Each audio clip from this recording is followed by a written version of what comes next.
할렐루야. 김창렬 미술관에서 물방울 작품을 보았습니다. 조형된 물방울과 창 너머로 비치는 자연이 하나로 어우러지는 듯 했습니다. 아름다움은 어울림에 있구나 라는 것을 깨닫게 됩니다.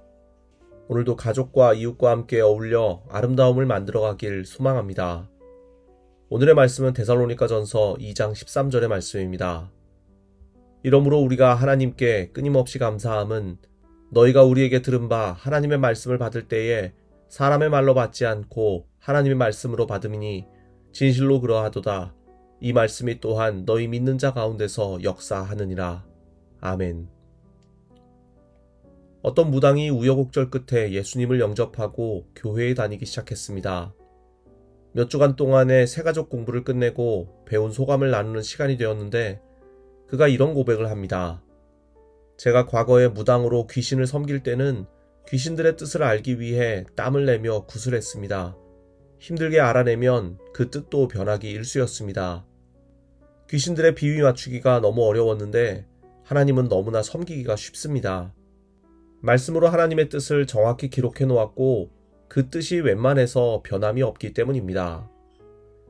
무당으로 귀신을 섬길 때는 시시각각 변하는 귀신들의 마음 때문에 갈피를 잡지 못했지만 하나님은 말씀이 너무나 명확하고 변함이 없기 때문에 섬기기 너무 쉽다는 겁니다.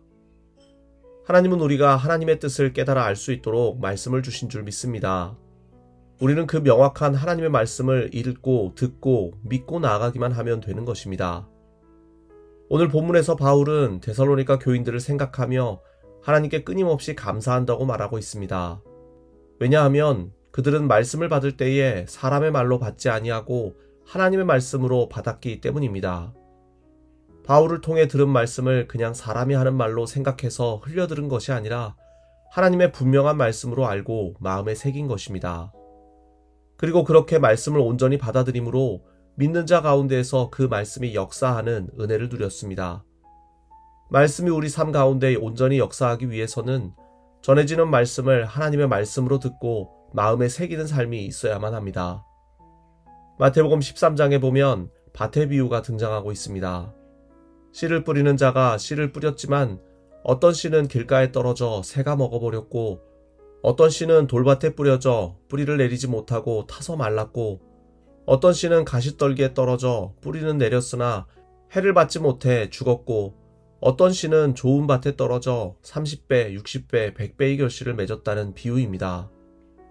씨는 하나님의 말씀이요 밭은 우리의 마음밭입니다. 하나님의 말씀을 어떤 마음으로 받아들이냐에 따라 말씀은 우리 삶에 역사하기도 하고 그렇지 않기도 하다는 것을 보여주고 있습니다. 길가와 돌밭과 가시덤불 같은 마음으로 하나님의 말씀을 받는다면 아무리 좋은 하나님의 말씀도 전혀 역사하지 못합니다. 그러나 우리가 좋은 밭과 같은 마음으로 하나님의 말씀을 받는다면 그것은 100배의 결실을 맺는 은혜로 우리 삶에서 역사하는 줄 믿습니다. 여러분은 어떤 마음으로 하나님의 말씀을 받아들이고 있습니까? 오늘도 우리에게 수많은 하나님의 말씀이 들려지고 있습니다. 물론 사람의 말이 담긴 온전치 못한 말씀도 많이 있습니다. 우리는 그것을 잘 분별하여 하나님의 말씀을 믿음으로 받아들여야만 합니다. 그렇게 될 때 말씀은 여러분의 삶에서 역사하여 100배의 결실을 맺게 되는 줄 믿습니다. 오늘도 마음의 밭을 잘 경작함으로 말씀이 여러분의 삶에서 역사하는 복을 누리시기를 주님의 이름으로 축원합니다. 기도하겠습니다. 주님, 우리는 어떠한 마음으로 말씀을 받아들이고 있습니까?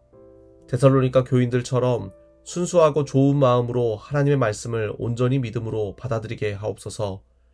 그리하여 우리 삶에서 말씀이 역사하는 은혜를 누리게 하옵소서. 말씀 앞에서 좋은 밭을 준비함으로 30배, 60배, 100배의 결실을 맺는 삶이 되게 하옵소서.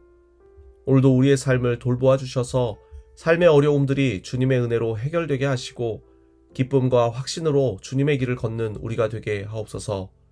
예수님의 이름으로 기도드립니다. 아멘.